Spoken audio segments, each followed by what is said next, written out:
राधे राधे, जय श्री कृष्ण। आज मैं आप सबको घट स्थापना और इसका पूजा विधि पूरा डिक्लेयर बताऊंगी, तो आप सब लोग मेरे वीडियो से बने रहिए। तो माता रानी की स्थापना के लिए आप सबसे पहले एक चौकी ले लीजिए, उस पर लाल रंग का वस्त्र बिछा दीजिए और यहाँ पर आप या तो लाल कागज लगा दीजिए, या तो कपड़ा लगा दीजिए, या चुनरी लगा दीजिए। उसके बाद आप या तो मूर्ति रखिए या तो फोटो, जो भी आपके पास है, आप माता रानी का यहाँ पर रख दीजिए, स्थापना कर दीजिए। उनके पीछे आप चुनरी ओढ़ा दीजिए माता रानी को। उसके बाद आपको अगर घट स्थापना चौकी पे, और उसको या तो आप हल्दी से भी अष्टदल कमल बना सकती हैं। तो चावल से आप इस तरह से ले लीजिए, थोड़ा थोड़ा बीच में एक गोला के लिए रख लीजिए। उसके बाद आप यहाँ पर एक ले लीजिए, 2 3 4 5 6 7 8, इस तरह से आप 8 भी कर लीजिए। इसके बाद से उसको ऐसे यहाँ कर दीजिए, फिर एक यहाँ ऐसे, फिर बाद उसी पर आप घट स्थापना आप कर दीजिएगा। तो आप घट स्थापना के लिए एक लोटा या तो पीतल या तो तांबे का या तो मिट्टी का, जो भी आपके पास है, आप उसको रख दीजिएगा। उसके बाद उस पर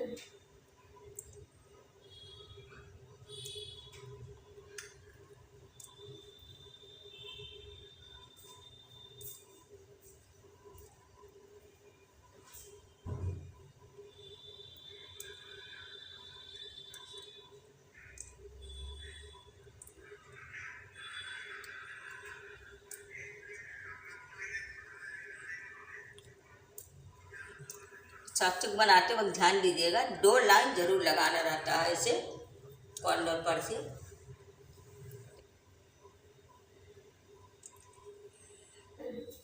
चावल से भरा कटोरा रख दीजिएगा और उसके ऊपर से नारियल, हमारे पास इस समय नहीं है, बाद में जब हम फिर एक वीडियो बनाएंगे तो आपको दिखाएंगे।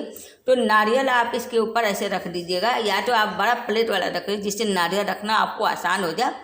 तो उसमें नारियल पर आप सात्विक बना लीजिएगा और चुनरी से रस्सा सूत्र से बांध के लपेट के इसके ऊपर आप रख दीजिएगा। मुंह देख लीजिएगा, जिधर आँख रहेगा उधर ही का नारियल आगे सामने आप रखिएगा, बाकी इधर पीछे कर दीजिए, ऐसे रख दीजिए। आप या तो जमीन पर चौक बना लीजिए, अष्टदल कमल बना लीजिए और मिट्टी रख दीजिए, उस पर कलश रख दीजिए, चाहे मिट्टी का चाहे तांबे का, जिसका भी आप रखना चाहते हैं रख दीजिए। और उस पर कटोरा भरा अक्षत रख देते हैं। नारियल ये सब रखने से पहले आप उसमें सुपारी, हल्दी, दुर्वा, अक्षत, सिक्का, ये सारे सामान डालकर उसके बाद आम का पल्लो पर हल्दी कुमकुम से टीका लगा देंगे और इसके बाद डाल देंगे। उसके ऊपर कटोरी अक्षत से और नारियल इस तरह से रखने के बाद आप सारे देवी देवताओं का आह्वान करेंगे। सबसे पहले गणेश जी का, उसके बाद आप पूजा शुरू करें।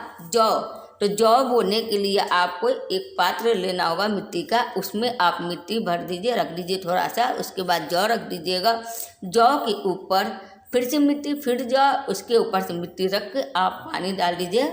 उसके लिए और ये रस्सा सूत्र है, तो आपको ऐसे करना है। इसके बाद से इसके ऊपर से आपको ऐसे लपेटना है। ये देखिए हो गया।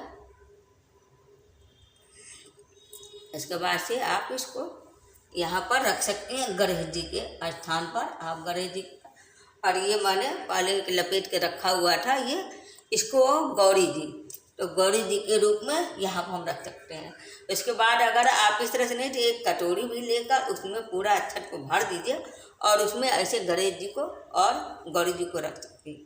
तो इस तरह से आप पूजा कर सकती हैं। और अखंड दीप जब जलाएगा तो नीचे अक्षत मैंने रखा, अक्षत रख दीजिएगा, उसके ऊपर रखकर आप अखंड दीप जलाएगा। अखंड दीप जलाने से पहले आप संकल्प जरूर ले लीजिएगा। पूजा प्रारंभ करेंगे, सबसे पहले आप दीपक का पूजा करेंगी अग्नि देवता का, तो उनको टीका लगा देंगी अग्नि देवता का नाम लेते हुए। उसके बाद गणेश भगवान जी को 2 बार ऐसे करके टीका लगा देंगी, फिर गौरी जी को, अब माता रानी को।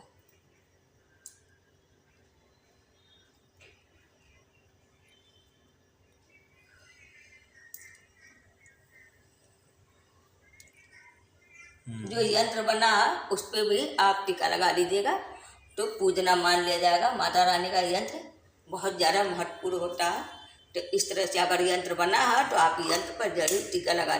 सारा पूजा करने के बाद आप टीका लगाने के बाद आप अच्छा चढ़ा दीजिएगा। हल्दी कुमकुम के टीका लगाने के बाद आप अच्छा चढ़ा दीजिएगा।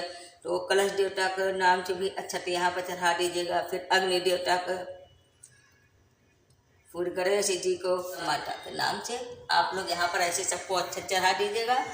पुष्प है नहीं इस समय तो आप पुष्प भी चढ़ा दीजिएगा। उसके बाद नैवेद्य भोग में आपके पास जो भी व्यवस्था है वो आप रख दीजिएगा। माता रानी के पास ऐसे आप फल रख दीजिएगा। अगर आप सप्तशती रखती हैं, पढ़ती हैं, तो आप सप्तशती बुक का भी पूजा कर सकती हैं। पहले दिन ही उनका पूजा करके आप एक साइड में आप रख सकती हैं। उसके बाद माता रानी का बुक है सप्तशती, उनका आप यहाँ पर बुक को रख दीजिएगा और इसके ऊपर से लाल वस्त्र आप ढक दीजिएगा। और अगर आप पढ़ती हैं तो आप जब पढ़ना शुरू करेंगी उस वक्त माता रानी का पहले पूजा कर लीजिएगा। उसके बाद आचमन कर लीजिएगा। आचमन के बाद आप सप्तशती शुरू कर दीजिएगा। इस तरह से आप सप्तशती का भी पाठ कर सकती हैं और रोज प्रतिदिन उसमें दिया रहता है।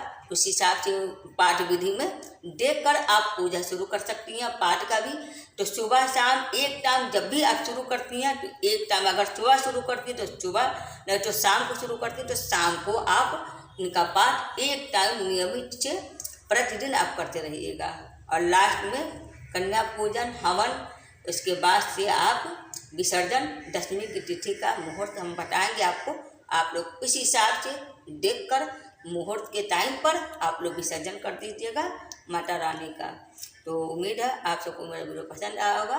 तो बोलिए माता रानी की जय, माँ सबका कल्याण करे।